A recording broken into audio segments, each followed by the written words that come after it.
आज की कक्षा में आपका स्वागत है।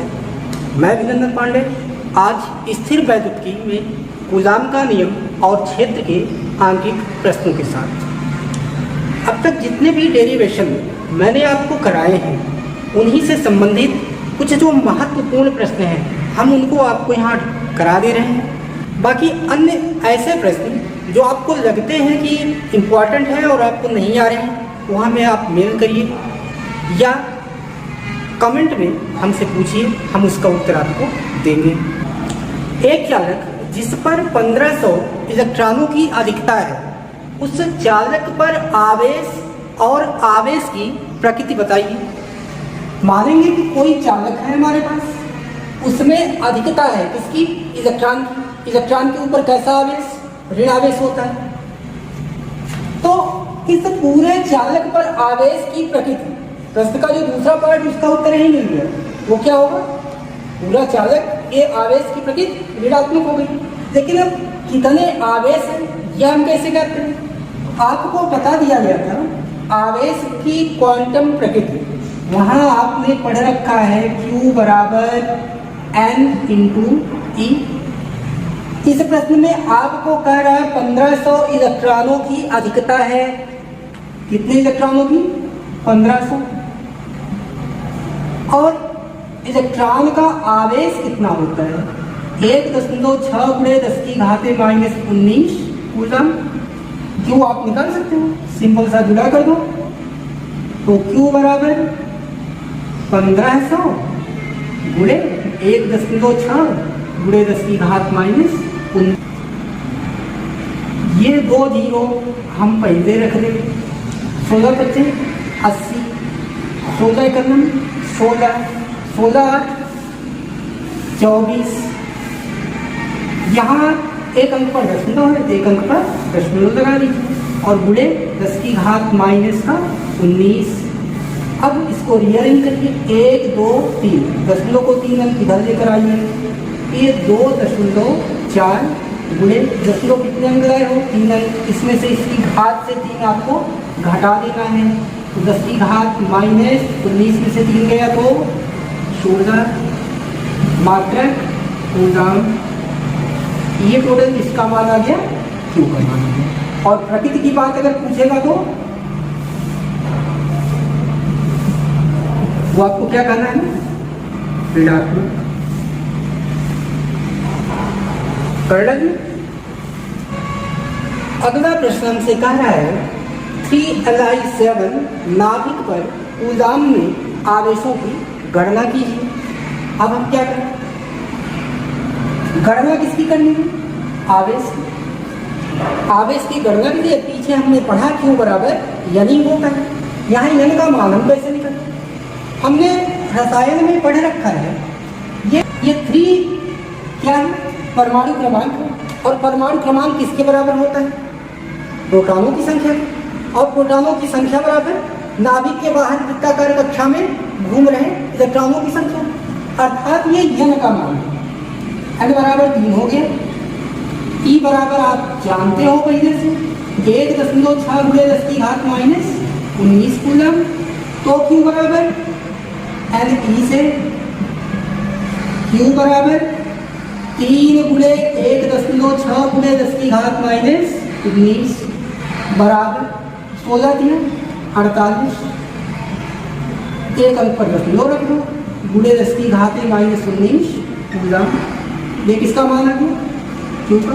और यही आपका उत्तर करिए। अगला प्रश्न आपके पास है एक वैद्युत उदासीन सिक्के में जिसका द्रव्यमान 3.0 ग्राम है, धनावेश एवं ऋणावेश की मात्रा समान है। सिक्के को शुद्ध कॉपर का बना हुआ मानकर गणना कीजिए कि सिक्के पर उपस्थित कुल धनावेश अथवा ऋणावेश का परिमाण कितना है। आपको और आगे दिया है कि कॉपर का मोलर द्रव्यमान 65.5 ग्राम पर मोल और कॉपर का परमाणु क्रमांक Z आपको 29 दे दिया गया है। इसके लिए क्या हम करें? सबसे पहला काम तो आप ये किया करिए किसी भी आंकिक प्रश्न को करने के लिए जो जो चीजें आपको दी गई हैं उनको पहले एक तरफ से नोट कर दिया करिए। आपको क्या क्या दिया? 2 गिवन m बराबर 3.0 ग्राम, और आपको क्या दिया? मोलर द्रव्यमान m बराबर 65.5 ग्राम पर मोल, और क्या दिया? z बराबर 29। हमने यद का मान चाहिए, q बराबर यानी से हम काम कर सकते हैं। z का मान 29 दिया, 1 इलेक्ट्रॉन का आवेश हमको पता है, बस किसी तरह हमें यद का मान पता हो जाए। यद बराबर होता क्या था आप लिखिए ना, हम जानते हैं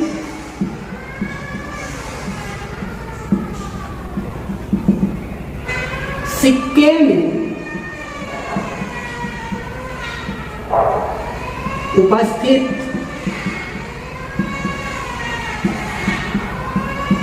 कुल परमाणुओं की संख्या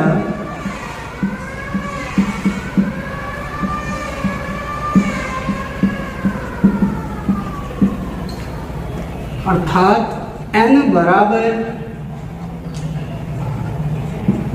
आवोगाड्रो संख्या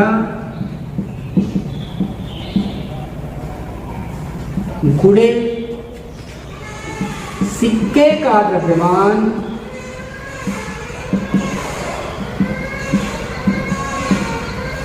और बटे कॉपर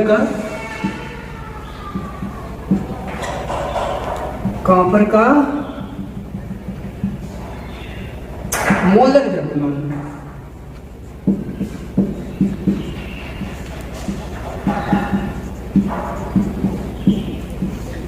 जरा कैलकुलेट करो कितना है। आवोगाड्रो संख्या का मान आपको पता है 6.023 गुणे 10 की घात 23। सिक्के का द्रव्यमान भैया कितना आपके पास 3 बटे कॉपर का मोलर द्रव्यमान 65.5। इसको सॉल्व अगर आप करिए तो 3 का गुणा 3 में 9, 3 दूनी 6 और 3 शून्य 0, 3 6 18 बटे 65.5 गुणे 10 की घात 23। 3 5 5 10 6 16, 3 से नहीं कटेगा। अगर एक अंक आप इसको इधर कर दीजिए 180 हो जाए, बराबर आप इसका घात 22 कर दीजिए और एक जीरो इधर कर दीजिए, हो जाएगा 180.69 बटे 65.5। 65.5 का 180.69 में अब आप भाग दीजिएगा, ये बराबर 10 की घात 22 आप पहले रखिए और इसका भाग आप दोगे तो 65 6 3 18 लगभग ये 2.84 गुणे 10 की घात 22 परमाणु आ गए। अब अगर बात हम कॉपर की करें तो Q बराबर Ne से क्या हो जाएगा? Q बराबर NZT हो जाएगा। मान रखिए N का मान 2.84 गुणे 10 की घात 23 गुणे Z का मान 29 गुणे E का मान 1.6 गुणे 10 की घात -19। आप 10 की घात को पहले सॉल्व कर दीजिए, यहाँ 19 और यहाँ माइनस का 19 और यहाँ धन का 23। तो आप कह सकते हो कि 10 की घात यहाँ पर 3 होगा, नहीं 4 होगा। फिर 2.84 गुणे 29 और गुणे 1.6 इनका आपस में आप गुणा कर लीजिए। गुणा करिए तो 2.84 गुणे 1.6 लगभग 1.32 गुणे 10⁵ कूलाम आ जाएगा क्यू का मान। अगला प्रश्न हमारे पास है शुद्ध जल का परावैद्युतांक 81 है तो इसकी निरपेक्ष वैद्युतशीलता ज्ञात कीजिए। हमें पता है K बराबर एप्सिलॉन अपान एप्सिलॉन नॉट होता था। एप्सिलॉन वहाँ क्या था? माध्यम की निरपेक्ष वैद्युतशीलता होती थी और एप्सिलॉन नॉट निर्वात की वैद्युतशीलता थी। या इस सूत्र से कह सकते हैं एप्सिलॉन बराबर के एप्सिलॉन नॉट। एप्सिलॉन नॉट का मान आपको पता है, पीछे आप निकाल चुके हो 8.85 गुणे 10⁻⁻12 कूलाम स्क्वायर पर न्यूटन। ये पीछे आपने मान निकाल रखा है। के का मान आपको 81 दिया है तो निरपेक्ष वैद्युतशीलता एप्सिलॉन का मान क्या होगा? बराबर 81 गुणे 8.85 गुणे 10⁻⁻12। आप गुणा करके देखिएगा तो चलिए कर देते हैं।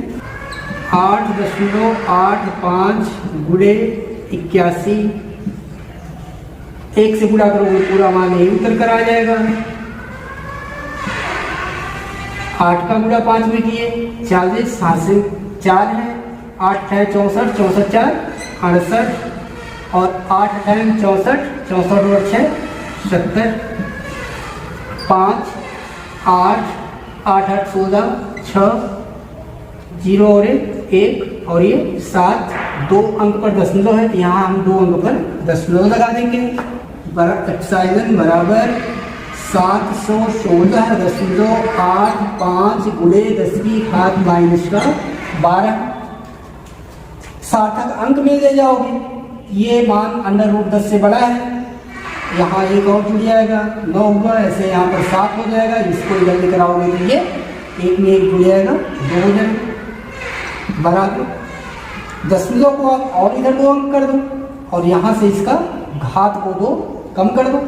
ये 7.2 गुणे 10⁻⁻10 मात्र। दो धन आवेश जिनके बीच की दूरी 0.1 मीटर है एक दूसरे को 18 न्यूटन के बल से प्रतिकर्षित करते हैं।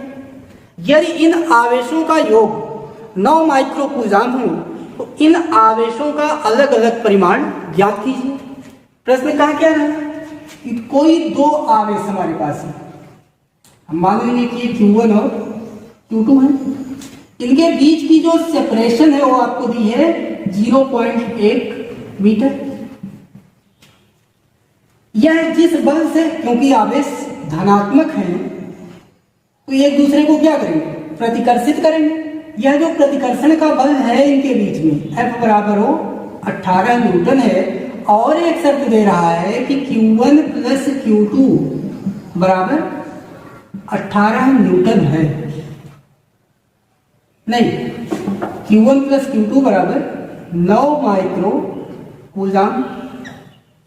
क्या किया जाए इसमें? सबसे पहला काम तो आप कूलाम का नियम लगाओ। F बराबर क्या जानते हो? 9 गुणे 10⁻9 Q1 Q2 अपान R स्क्वायर से। यहां आपको मिलेगा,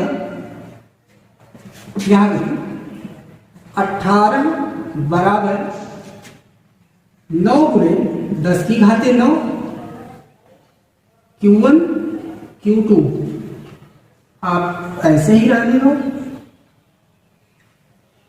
अपान R स्क्वायर का मतलब 0.1 गुणे 0.1।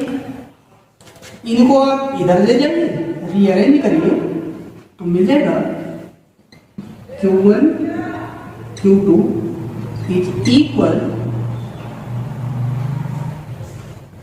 18 × 10⁻⁻2 upon 9 into 10 to the power 9।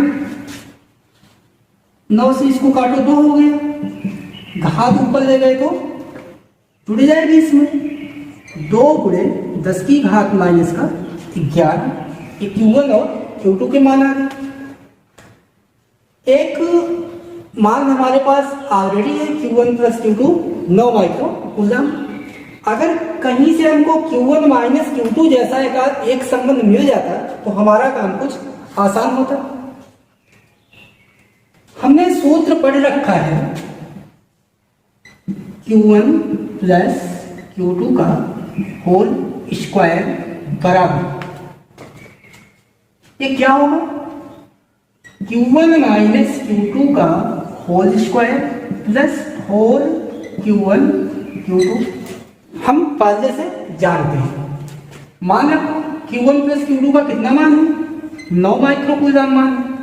Micro है तो 9 गुणे 10 की घात माइनस 6 का वर्ग कर दीजिए। Q1 माइनस Q2 हमारे पास है नहीं, तो Q1 माइनस Q2 का whole square plus 4 into Q1 Q2 का मान 2 गुणे 10 की घात माइनस 11। इसका अगर वर्ग किया जाए तो 9 का वर्ग 81 और 10 की घात माइनस 6 को आप लिख सकते हो वर्ग में 10 की घात माइनस 12 बराबर Q1 माइनस Q2 का होल स्क्वायर। और इतने मान को ध्यान से देखो तो ये हो जाएगा धन का 8 गुणे 10 की घात माइनस का 11। यह टर्म आप इस तरफ लेकर के आओ, हम कह सकते हैं कि Q1 माइनस Q2 का होल स्क्वायर बराबर, या 81 इसको ना कह करके हम कह दें 8.1 गुणे 10 की घात माइनस का 11 और ऋण 8 गुणे 10 की घात माइनस का 11। 10 की घात माइनस 11 दोनों में कॉमन है, बाहर कर दीजिए इसको। अंदर बचेगा 8.1 माइनस 8। 8.1 में से 8 घटाओगे तो 0.1 हो जाएगा। यहाँ हो जाएगा हमारे पास 0.1 गुणे 10 की घात माइनस का 11 या बराबर यही 1 गुणे 10 की घात माइनस 12। किसका मान? Q1 माइनस Q2 के होल स्क्वायर का मान। तो Q1 माइनस Q2 क्या होगा? इस पूरे का स्क्वायर हटा जाएगा, इधर अंडर रूट आएगा। 10 की घात माइनस 12 था, 10 की घात माइनस 12 का अंडर रूट, यहाँ 10 आपने इसका वर्ग किया तो 10 की घात माइनस 12, इसी का अंडर रूट दोगे तो 10 की घात माइनस 6 हो जाएगा। अब क्या किया जाए? 10 की घात माइनस 6 को आप एक कूलम कह सकते हो, क्या Q1 माइनस Q2 बराबर 1 कूलम। ये समीकरण 2 मान लेना और यहाँ का जो संबंध है इसको आप समीकरण 1 कर देना। अब इन दोनों समीकरणों से हम Q1 और Q2 के मान निकाल सकते हैं। जैसे दिया है Q1 प्लस Q2 बराबर 9 माइक्रो कूलम। ये कूलम नहीं, ये माइक्रो कूलम आप करना ना, 10 की घात माइनस 6 है, इतना कूलम आया होगा अब इसका मात्रा। तो Q1 माइनस Q2 बराबर 1 माइक्रो कूलम। जोड़िए इनको, माइनस माइनस 1 कट जाएगा, Q1 2, Q1 बराबर 9 10 माइक्रो कूलम। तो Q1 बराबर 10/2 यानी कि 5 माइक्रो कूलम। Q1 का मान समीकरण 1 में रख दो, तो 5 धन Q2,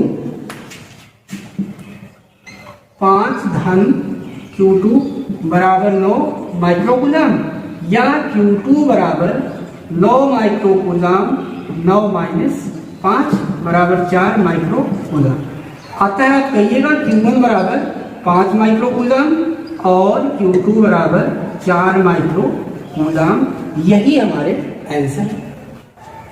करिए, इससे आगे के न्यूमेरिकल्स हम अगले वीडियो में देखते हैं। तब तक के लिए सुरक्षित रहिए। जय हिंद।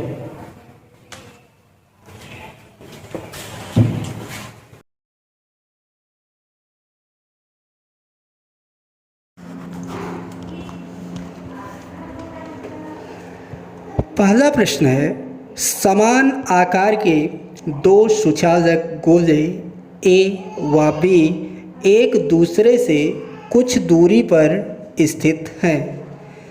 प्रत्येक पर प्लस क्यू कूलाम आवेश है तथा वे एक दूसरे को 10 की घात -5 न्यूटन के बल से प्रतिकर्षित कर रहे हैं।